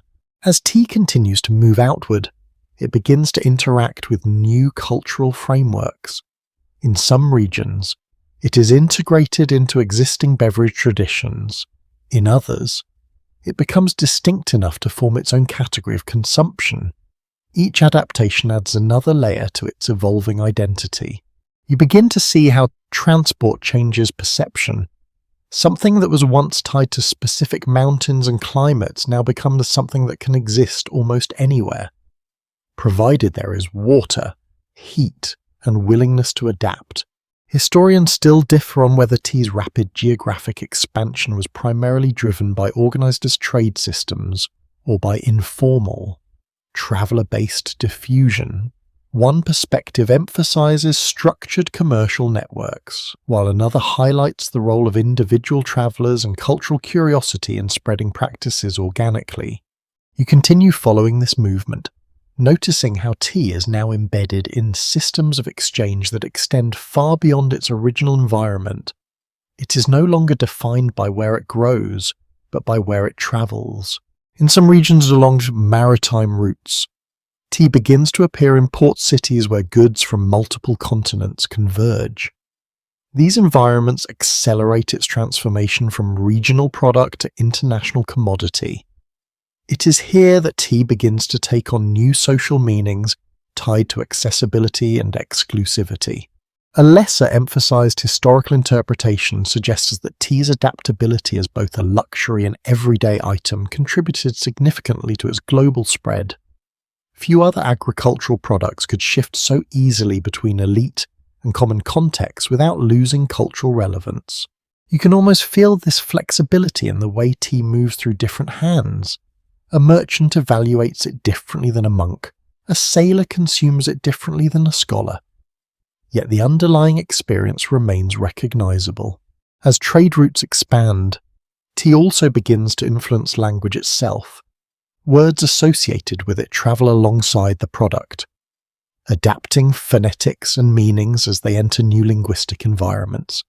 This silent migration of language mirrors the physical journey of the leaves. You move through ports where ships are loaded and unloaded with careful coordination. The sound of ropes, wood, and water creates a constant background rhythm. Tea is one of many goods here, but its consistent demand ensures its presence in nearly every exchange cycle. A subtle but meaningful cultural detail suggests that in some early trade communities, tea began to be associated with reliability because it could be stored, transported, and prepared with relative consistency. It became a dependable item in uncertain economic conditions. You begin to understand how tea is now functioning on multiple levels simultaneously. It is a commodity, a cultural practice, and a shared sensory experience. Each layer reinforces the others as it continues to move across regions. As this section comes to a close, tea has completed a major transformation. It has left its place of origin and entered a global web of exchange. What began as a forest plant has now become a travelling presence, reshaping itself with every journey while maintaining a recognisable core, and you continue forward, following its path as it moves ever further from the mountains, carried by human movement into entirely new worlds of meaning and experience. The rhythm of movement changes again, and this time it feels broader, heavier, like you are no longer walking beside simple trade routes but inside a living network that spans continents.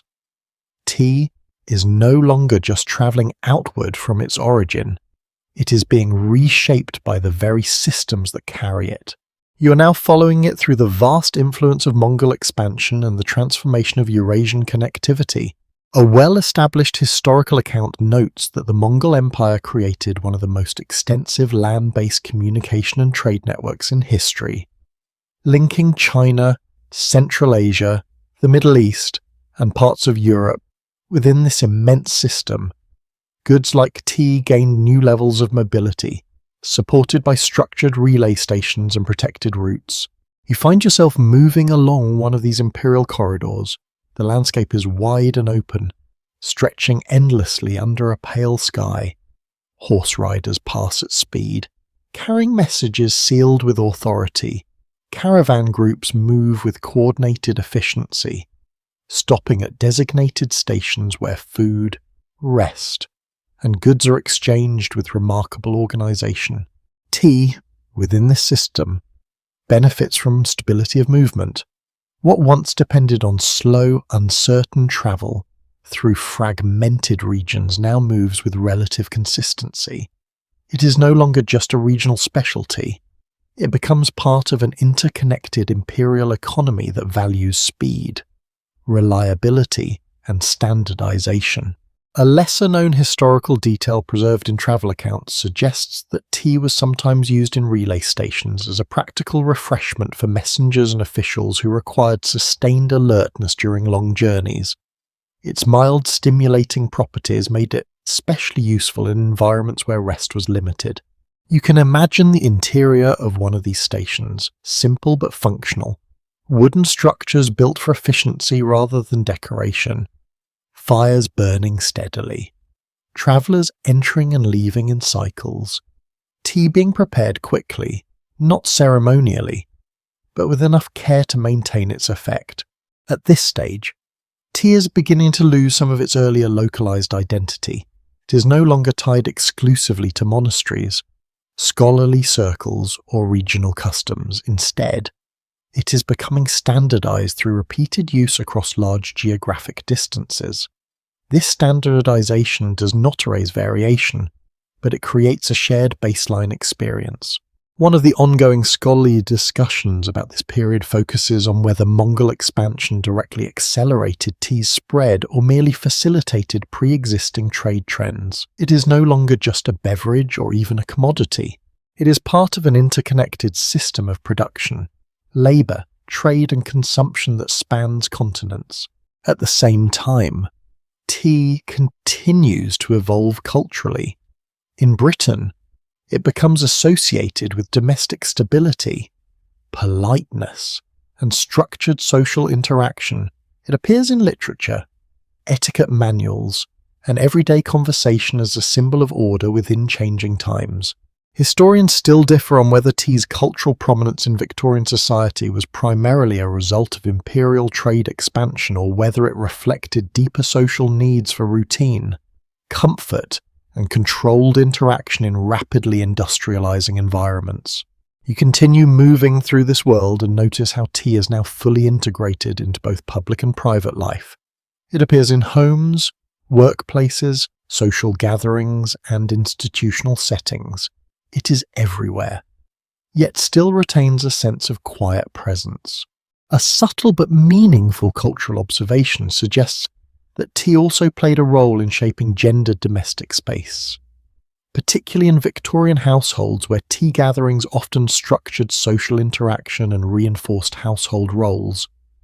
You can feel how tea is now functioning as more than consumption. It is a framework for interaction, a rhythm for daily life, and a shared cultural reference point that transcends class boundaries even while reflecting them. In industrial settings, tea breaks become institutionalized. Workers pause at scheduled intervals, consuming tea as a way to sustain energy and maintain focus. This practice becomes so widespread that it influences labor organization itself. A quiet anecdotal tradition suggests that some factory managers even recognize tea breaks as beneficial for productivity, unintentionally reinforcing its role as an essential part of industrial work culture. You are now witnessing tea fully embedded in modern life. It is no longer an imported curiosity, no longer an elite novelty, and no longer limited to ritual or philosophy. It has become ordinary, and in that ordinariness lies its power. One of the ongoing academic discussions about this transformation focuses on whether tea's global popularity is best understood as cultural diffusion, economic expansion, or adaptation to industrial society's need for structured pauses. You move through this evolving world and notice how tea now exists in both private and collective memory. It is tied to childhood, family, work, and social identity. It is no longer something learned later in life. It is something absorbed from early experience. As this section draws to a close, tea has fully transitioned into a global everyday necessity.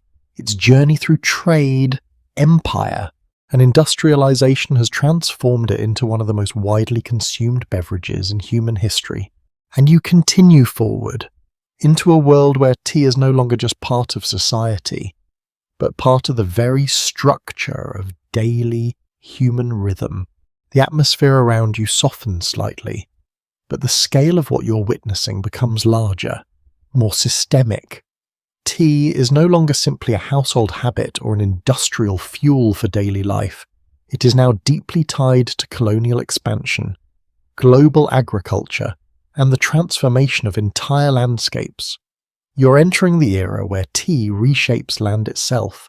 A well-documented historical record shows that during the 19th century, large-scale tea plantations were established in colonial regions such as India and parts of Ceylon, fundamentally altering agricultural systems to meet the rapidly growing demand from European markets. You find yourself standing in a vast plantation landscape. The horizon stretches in repeating patterns of green shrubs, carefully aligned in rows that seem to erase the wild unpredictability of nature. The land here is no longer forest or wilderness. It has been reorganized into agricultural precision. Workers move slowly between rows, harvesting leaves with practiced repetition. Their movements are coordinated, almost rhythmic, shaped by necessity and schedule. What once grew freely in mountain forests is now cultivated under strict agricultural systems designed for volume and consistency. A lesser-known historical observation suggests that early plantation managers experimented heavily with soil condition, elevation, and processing methods in an attempt to replicate the flavor qualities associated with traditional Chinese tea, revealing how closely commerce and imitation were intertwined in this global expansion. You begin to notice how tea production here is no longer just about growing a plant. It is about controlling an entire environment. Climate, labor, and land use are all carefully managed to maximize output and meet international demand. In these regions, tea becomes deeply embedded in economic systems that connect rural agricultural labor with distant urban consumers thousands of kilometers away. The distance between producer and drinker becomes vast, yet tightly connected through trade networks. One of the ongoing scholarly discussions about this period focuses on whether colonial tea expansion should be understood primarily as agricultural innovation or as economic restructuring driven by imperial demand and resource extraction. Interpretations vary significantly depending on perspective. You walk through administrative buildings near the plantation. Records are kept with precision. Harvest quantities are tracked. Labor schedules are organized. Everything is measured, calculated, and optimized. Tea is no longer just grown, it is managed. A quiet historical detail preserved in labour accounts suggests that plantation work often followed strict seasonal rhythms, with harvesting periods requiring intensive labour that shaped entire community schedules and local economies. You begin to understand how deeply tea is now embedded in systems of global inequality and dependency. The plant itself is simple, but the structures built around it are complex and far-reaching. At the same time, tea consumption in Europe continues to expand. It is no longer limited to elite households. It has become a mass-consumed beverage, present in working-class homes, factories, and public spaces. Its accessibility reinforces its dominance in daily life. A widely recognized historical development confirms that improvements in shipping, preservation, and trade infrastructure during the 19th century significantly increased the availability of tea, making it one of the most widely consumed beverages in industrial societies.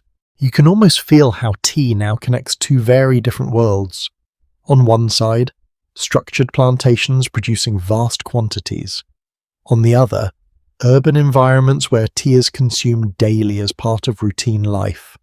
The connection between them is invisible yet constant. In some regions, tea begins to develop local variations influenced by processing methods, blending practices, and consumer preferences. These differences create subtle distinctions in flavour and identity across global markets. A lesser emphasised cultural observation suggests that tea also became associated with ideas of comfort and domestic stability during periods of rapid industrial and social change, offering a sense of continuity in otherwise unstable environments. You move through this expanding system and notice how tea has become a stabilizing element in modern life. It appears in homes, workplaces, and public institutions, functioning as a shared reference point across different social contexts. At the same time, global trade networks continue to expand. Tea is now shipped across oceans in large quantities, stored in warehouses, and distributed through increasingly efficient commercial systems. Its journey has become routine, yet still essential. Some academic interpretations emphasize that tea's global expansion cannot be separated from broader patterns of colonialism and industrial capitalism, while others focus more on consumer preference and cultural integration as driving forces. You continue observing how tea exists simultaneously as agricultural product, industrial commodity, and cultural habit. These layers coexist without cancelling each other out. A subtle but meaningful historical note suggests that tea cultivation in colonial regions often led to the development of entire local economies dependent on export markets, reshaping long-term regional development patterns. You begin to sense how deeply tea has embedded itself into global structures of production and consumption. It is no longer a regional tradition travelling outward. It is a global system maintaining itself through constant circulation. As this section closes, tea stands firmly within the framework of industrial agriculture and global trade. Its identity is now inseparable from the systems that produce and distribute it across continents, and you continue forward, watching as tea moves further into modernity, where it will become not only a global commodity, but also a cultural symbol embedded in everyday human experience across the world. The world you step into now feels tighter, more politically charged, as if tea is no longer just flowing through trade systems or daily life, but is now sitting directly inside global tension itself. You are entering one of the most debated and consequential chapters in tea history, where economics, empire, and conflict begin to overlap in uncomfortable ways. A widely documented historical record shows that in the 18th and 19th centuries, tea became a central component of trade imbalances between Britain and China, contributing to complex economic pressures that eventually escalated into political and military confrontations, often referred to as the Opium Wars. You find yourself standing at the edge of a port city again, but the atmosphere is different this time. It is heavier, more uneasy, Ships still arrive and depart, but now the exchange of goods is entangled with political negotiations and fragile agreements. Tea is no longer just a commodity. It is part of a larger economic equation that connects two very different empires. Inside warehouses, tea is stored in massive quantities, carefully packed and prepared for export. Its value has become so significant that entire trade systems are structured around it. Demand in Europe continues to rise, while China remains the primary source of supply, creating an imbalance that shapes diplomatic relations. A lesser-known historical observation suggests that the sheer demand for tea in Britain during this period placed increasing strain on trade systems, leading merchants and governments to search for alternative goods and exchange mechanisms to balance imports and exports. You move through these commercial spaces and notice how tea is now fully embedded in global economics. It is not just purchased or consumed, it is negotiated, taxed, and regulated. Its movement is monitored by institutions that understand its importance to national economies. At the same time, tea consumption in Britain continues to expand across all social classes. It is no longer a luxury item, it has become a daily necessity. This growing dependence intensifies the pressure on trade relationships, turning tea into a strategic resource as much as a cultural one. One of the ongoing scholarly discussions about this period focuses on whether tea played a direct causal role in geopolitical conflict, or whether it simply existed within broader systems of trade imbalance and imperial expansion that would have produced conflict regardless of specific commodities. You can feel how tea is now entangled with forces far beyond personal consumption. It is part of diplomacy, economics, and global power structures. A simple leaf now carries weight in international relations. A quiet historical detail preserved in trade correspondence suggests that tea was often referenced in economic discussions not as a beverage, but as a critical import category that required careful management to maintain financial stability between nations. You begin to understand how deeply tea has become embedded in the logic of empire. It is not just something people drink, it is something that shapes policy decisions and commercial strategies across continents. In plantation regions, production continues to expand in response to growing demand. Labour systems become more formalised, and agricultural output is increasingly structured to meet export targets. The landscape is shaped not only by natural conditions but by economic necessity. A widely recognised historical fact confirms that colonial tea production systems in regions such as India were significantly expanded during the 19th century in response to British efforts to reduce reliance on Chinese imports and stabilise supply chains. You move through these plantation environments again, noticing how routine and systematised everything has become. Fields stretch in uniform patterns, workers follow scheduled rhythms, processing facilities convert harvested leaves into standardized products ready for global shipment. At this stage, tea is fully integrated into the machinery of global capitalism. It is no longer a regional agricultural product, it is a coordinated international industry. Some interpretations emphasize that this transformation marked a shift from cultural exchange to economic dominance, where tea became a tool for balancing imperial trade systems rather than simply a shared beverage. You continue following tea's movement across oceans and ports, noticing how it is now part of complex shipping routes that connect production zones with consumption markets.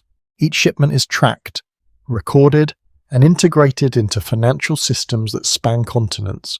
A lesser emphasized cultural observation suggests that tea's role in Britain also influenced social behaviour beyond consumption, shaping daily routines, work breaks, and even domestic architecture designed around preparation and serving spaces. You can almost see how tea has become embedded in time itself. It structures moments of pause in industrial life. It defines breaks in labour. It marks transitions between work and rest in increasingly standardized ways. At the same time, political tensions surrounding trade continue to escalate. Economic dependencies create friction between exporting and importing regions. turning commercial relationships into points of diplomatic strain. One of the ongoing academic debates about this period focuses on whether tea should be understood primarily as a trigger for conflict or as a symptom of deeper structural imbalances in global trade systems driven by industrial expansion and imperial competition. You observe how tea is now part of conversations far removed from its origin. It appears in government reports, trade negotiations, and economic analyses. Its identity has shifted completely from plant to policy concern. A subtle but meaningful historical note suggests that public awareness of tea's importance in Britain was so widespread that changes in supply or taxation could influence social behaviour and even political sentiment among urban populations. You move through this world where tea is no longer just consumed or traded.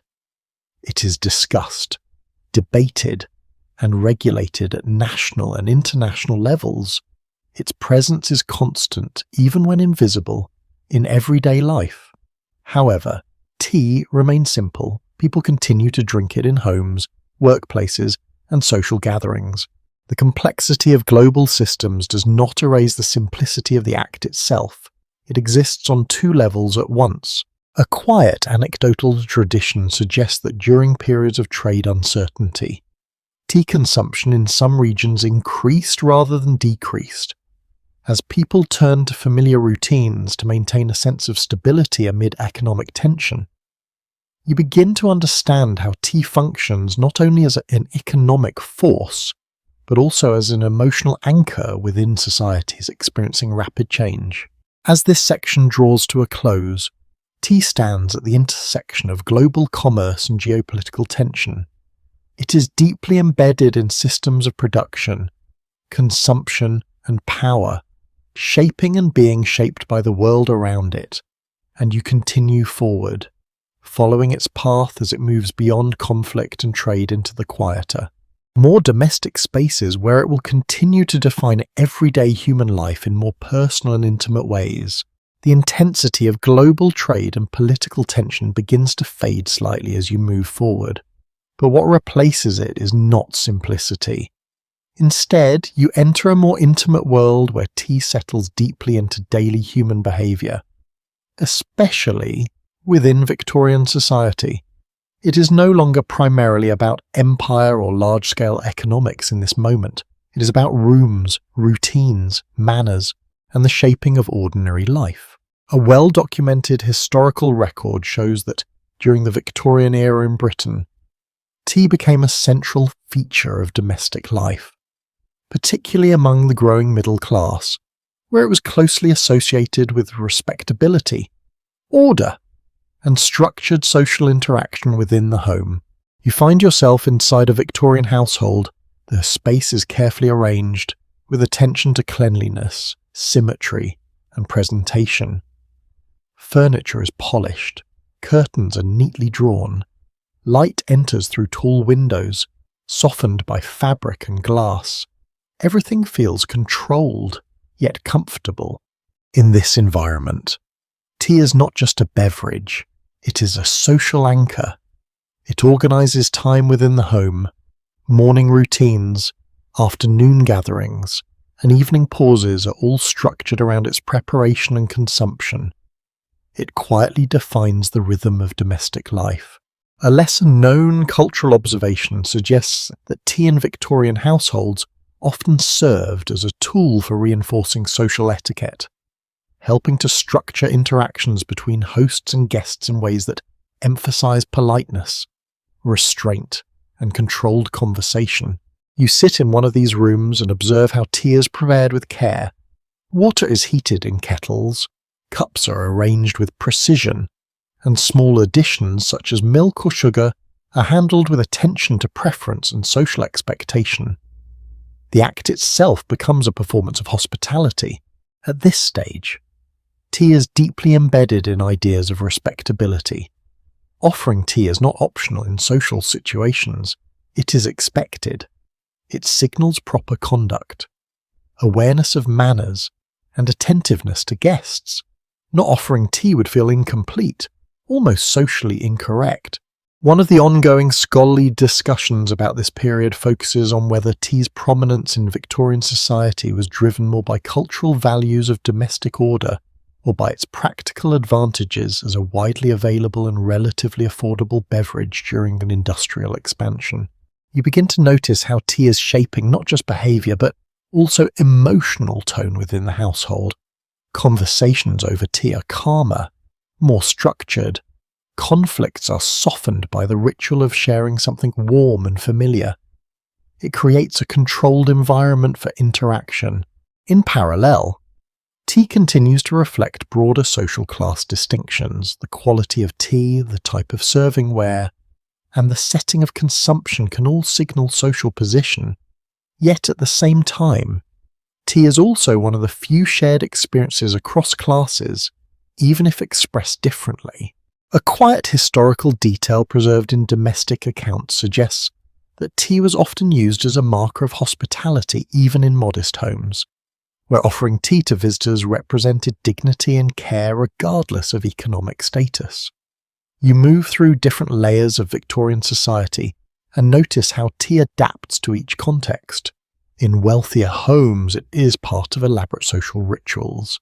In working households, it is a daily necessity that provides comfort and structure during demanding routines.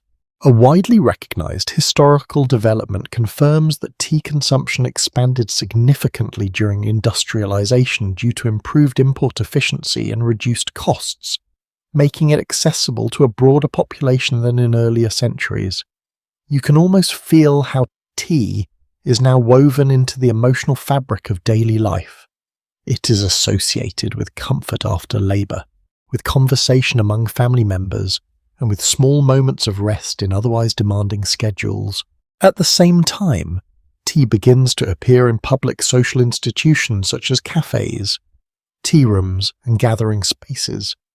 These environments create semi-public zones where conversation, rest, and social interaction are structured around tea consumption.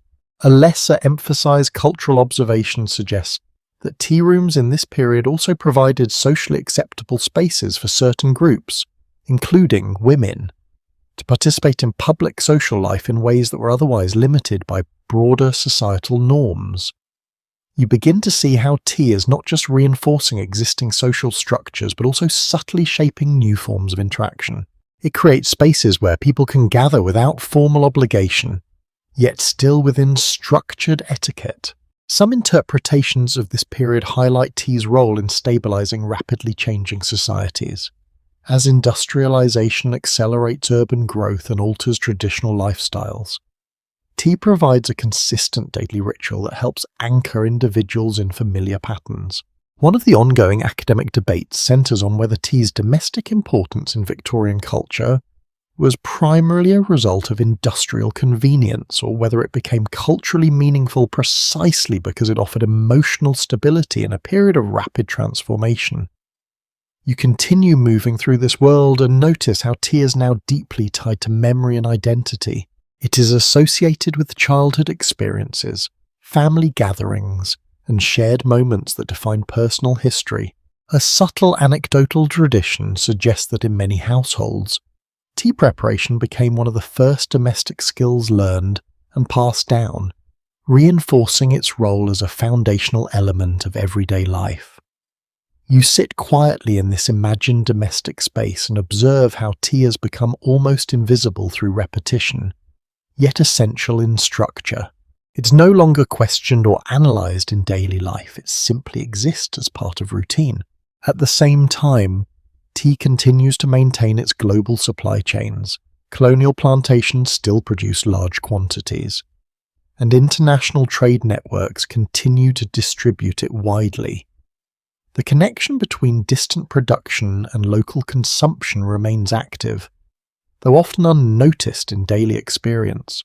A quiet historical note suggests that by this period, tea had become so integrated into British life that fluctuations in supply or price could still have noticeable effects on household budgeting and consumption habits. You begin to understand how tea now operates simultaneously at multiple levels. It is a global commodity, a domestic ritual, and a social signal all at one. These layers coexist without contradiction. As this section closes, tea has fully settled into the rhythm of modern domestic life. It is no longer an emerging practice or an imported novelty. It is a foundational part of daily human experience in industrial society, and you continue forward, following tea as it moves from structured domestic ritual into the broader modern world, where it will become even more widespread, industrialized, and globally normalized in every day. The domestic calm of the Victorian world begins to dissolve into something larger again, but this time it's not empire, trade conflict, or ceremonial refinement that dominates the scene. Instead, tea enters a phase of total integration into modern global life. It is everywhere now, yet so familiar that its presence often goes unnoticed. You are stepping into the fully industrialized world of tea. A well-established historical record shows that by the late 19th and 20th centuries, tea had become one of the most widely consumed beverages in the world, deeply embedded in both Western and Eastern societies through industrial production, global distribution, and everyday domestic use. You find yourself in a modernizing city where steam, electricity, and expanding infrastructure shape daily experience. Railways connect distant regions, factories operate continuously, urban populations grow rapidly in this environment. Tea is no longer a luxury or a novelty. It is a standard part of daily life across multiple social classes, inside homes, offices, and public spaces. Tea preparation has become almost automatic. Water is boiled quickly, tea is steeped without ceremony, and consumption happens alongside work, conversation, or rest. The act is so familiar that it often blends into the background of daily routine. A lesser-known cultural observation suggests that in many industrial societies, tea became closely associated with structured breaks in work schedules, effectively acting as a socially recognized pause that helped regulate labor intensity and maintain productivity. You move through factories where workers briefly step away from machines to drink tea. These moments are short but meaningful. They create rhythm within long hours of repetitive labor. Tea becomes a marker of time, dividing the day into manageable segments. At the same time, tea continues to function as a domestic comfort. In households, it is associated with warmth, familiarity, and emotional grounding. It accompanies conversations, solitude, reflection, and rest. Its versatility allows it to exist in both public and private spheres simultaneously. One of the ongoing scholarly discussions about this period centers on whether tea's global dominance was primarily the result of industrial efficiency and mass production, or whether its cultural adaptability allowed it to naturally integrate into diverse societies with minimal resistance. You begin to notice how tea now operates as a near-universal cultural language. While preparation styles vary widely, the core act of steeping leaves in hot water and consuming the resulting infusion is recognizable across continents. In some regions, tea becomes heavily standardized through commercial branding and industrial packaging. In others, it retains local variation shaped by tradition, taste, and cultural preference. This duality allows tea to remain both global and local at the same time. A quiet historical detail preserved in consumer records suggests that tea advertising in the 20th century often emphasized themes of comfort, family unity, and emotional stability, reinforcing its role as more than just a beverage, but as a symbol of everyday well-being. You move through this modern world and notice how tea is now deeply embedded in media, literature, and popular culture. It appears in films, novels, advertisements, and social rituals, often representing familiarity, warmth, or pause within fast-moving environments. A lesser-emphasized cultural observation suggests that tea also played a subtle role in shaping social rituals of conversation in modern workplaces and homes, where offering tea continues to function as a gesture of hospitality and informal connection. you begin to understand how tea has become almost invisible through familiarity. It is so deeply integrated into life that it no longer demands attention, yet it quietly structures countless interactions throughout the day. In global trade systems, tea is now a highly industrialized agricultural product. Large-scale plantations, mechanized processing, and international shipping networks ensure constant availability across markets. The supply chain is vast, efficient, and deeply interconnected. One of the ongoing academic debates about this phase focuses on whether tea's continued global dominance is driven more by economic infrastructure or by deeply embedded cultural habits that sustain demand across generations. You continue observing how tea now exists in both highly mechanized and deeply personal forms. On one end, it is processed and distributed through global systems. On the other, it is individually prepared in quiet domestic moments that remain unchanged in essence. A subtle anecdotal tradition suggests that despite technological advancement, many people still associate tea with moments of pause and reflection, even when consumed in highly modern environments such as offices, transport hubs, or digital workspaces. You can feel how tea has now fully adapted to modern life without losing its fundamental simplicity. It still requires only water and leaves, yet it has survived centuries of transformation, expansion, and industrialization. At the same time, regional tea cultures continue to thrive and evolve. Traditional practices in East Asia, South Asia, the Middle East, and other regions coexist with global commercial brands, creating a layered and diverse global tea landscape. A widely recognized historical development confirms that tea today functions both as a mass-produced commodity and as a preserved cultural tradition. Depending on context, geography, and social practice, you move through this layered reality and notice how tea now exists everywhere at once. It is in homes, workplaces, public spaces, and global markets. It is ordinary, yet still deeply meaningful when attention is given to it.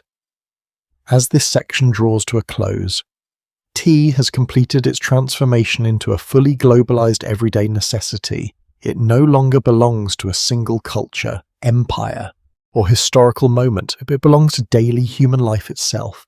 And you continue forward, entering the final stage where tea is no longer just a global beverage, but a quiet psychological ritual that shapes rest, reflection, and the way people unwind across the modern world. The pace of the world begins to slow as you arrive here, not because history has stopped moving, but because tea itself has become so deeply embedded in human life that it no longer needs explanation. It simply exists, everywhere and nowhere at once, quietly shaping moments that people rarely think about consciously. You are now entering the final layer of this journey, where tea is no longer an object of history, but a companion to human rest. A widely recognized historical understanding shows that in the modern world, tea has become one of the most universally consumed beverages, present in vastly different cultures, climates, and social systems, yet consistently associated with pause, comfort, and daily rhythm. You find yourself in a quiet contemporary space here. It could be a small apartment in a dense city, a rural home far from industrial centres, or a late evening kitchen lit by a single warm bulb. The details shift, but the feeling remains similar. Water is heating somewhere nearby. The sound is soft, almost meditative. Outside, the world continues its constant movement, but here, time loosens its grip. Tea preparation in this moment is simple. There is no ceremony unless you choose to make one. A cup, hot water, a handful of leaves or a bag. Yet even in this minimal form, the act carries centuries of memory within it, accumulated through countless hands, cultures, and transformations.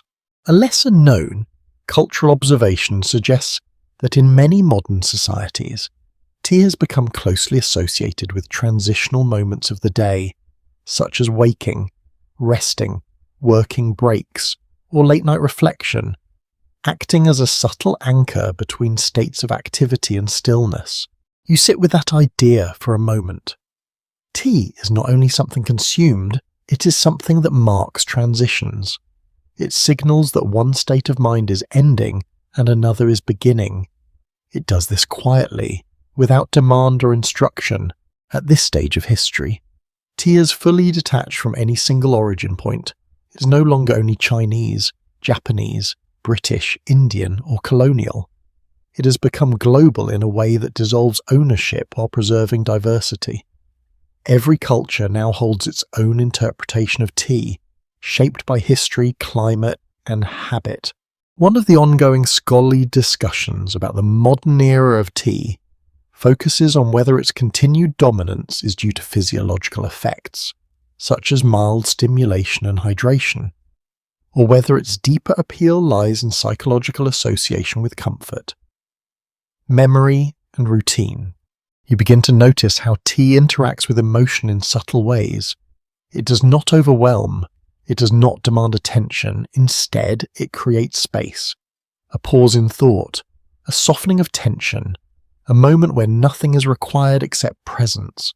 In some households, tea is tied to early morning silence, when the world has not fully awakened. In others, it is part of late-night routines, when thoughts slow down and the body prepares for rest. Across these contexts, tea becomes a companion to solitude as much as to conversation. A quiet anecdotal tradition suggests that many people associate tea with memory more than flavour, where the experience of drinking becomes linked to specific moments in life rather than the beverage itself. You can almost feel how tea now lives inside human rhythm rather than outside it. It is no longer an event, it is part of continuity, something so familiar that its presence is often only noticed when absent.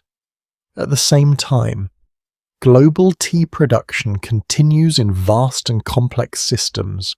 Fields are cultivated across continents, leaves are harvested, processed, packaged, and distributed through highly organized supply chains that reach nearly every corner of the world.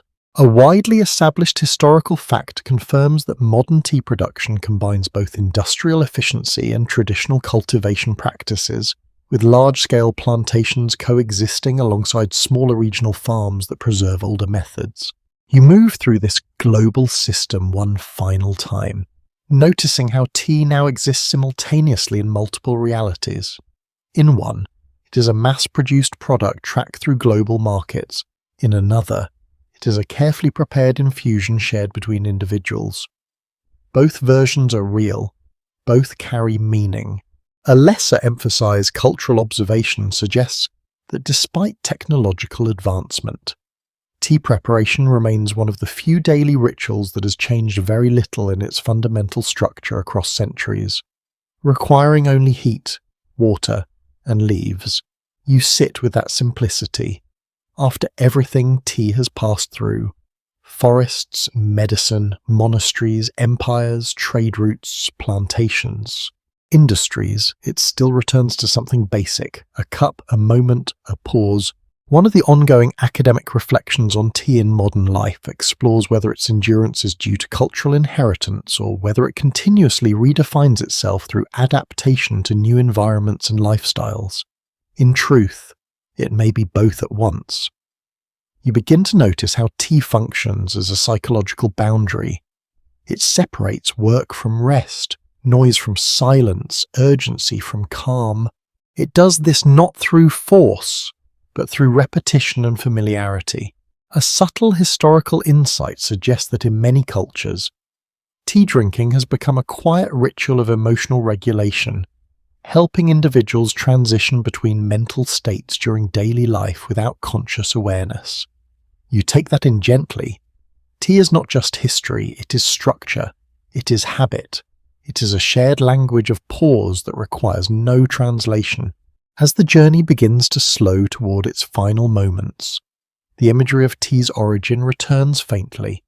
Misty forests, wild leaves, early hands discovering bitterness, monks in silence, traders crossing deserts, families gathering in small rooms, factories pausing briefly, cities moving endlessly, all of it connected by a single simple act, you realise that tea's true history is not a straight line, but a continuous presence moving through human life, adapting to every era without losing its essence. Now the world around you quiets further. The cup in your hands, real or imagined, becomes warmer in feeling, softer in attention. There is nothing left to chase in its story, only the awareness that it has always been here, in one form or another, waiting to be noticed.